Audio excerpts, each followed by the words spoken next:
Tagalog lang ang inahin.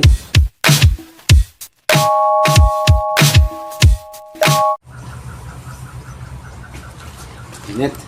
Sige, tayo, ay! Marami na naiing pagkapon, mga nakakailan pa. Tatlo na pinag-ikutan ngayon eh. Ah, Tayo ng kalabaw.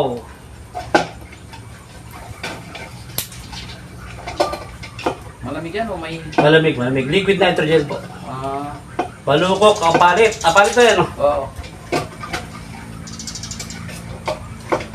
Balukok, ang palit. Pampanga.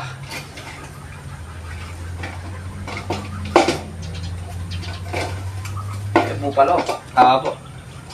Bulgarian po. Bulgar yung... Binibenta ko lang naman yung mga lalaki. Yung babae. Naglalaban yung mga Bulgar. Gagamitin natin bulugan, Robin.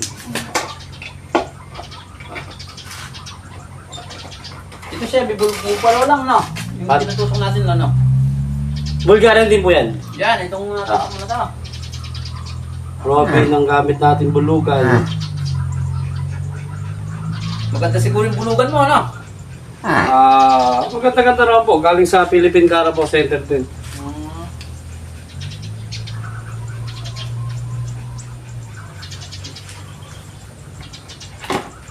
Dito tayo napadpad sa apalit.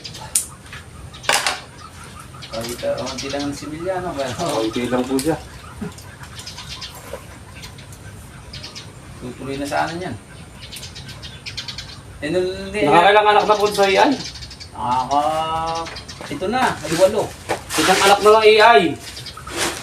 Puro AI ang anak, ang similya. Ito, pang 8 na to. Yung una kasi, na ano yun eh, bulugan lang ng ano, pasyam. Pero yung CI, parang yung 1 na. Puro similya ko, puro AI ko lahat ng 7 anak.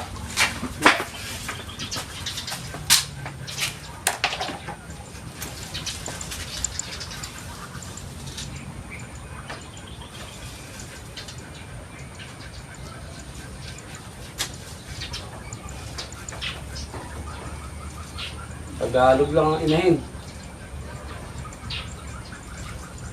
Nakatas na sa gatas niya. Pero hindi pa siguro niyan, hindi pa maano eh. Pag kasi nabuntis siya, mga ito na yung gatas eh. Hindi na. Hindi man lumina eh. Sige po, pwede na pong tagalin. Pwede na na. Kabilang po ng 18 to 21 days. Kung hindi po, itawag sa akin, babalikan natin. Pero pag hindi po, 3 months, pag nagawin po ako rito, madukot o pregnancy diagnose natin kung duda pa kayo. Para at least malaman natin kung buntis o hindi. Hindi naman siguro nabuntis na nung naturutan mo, hindi naman nagtuloy na. Pagdating na to. Hindi man Kasi nagtuloy. talimawa po, naglagay po, tawag sa akin. Para masibilyahan ulit natin.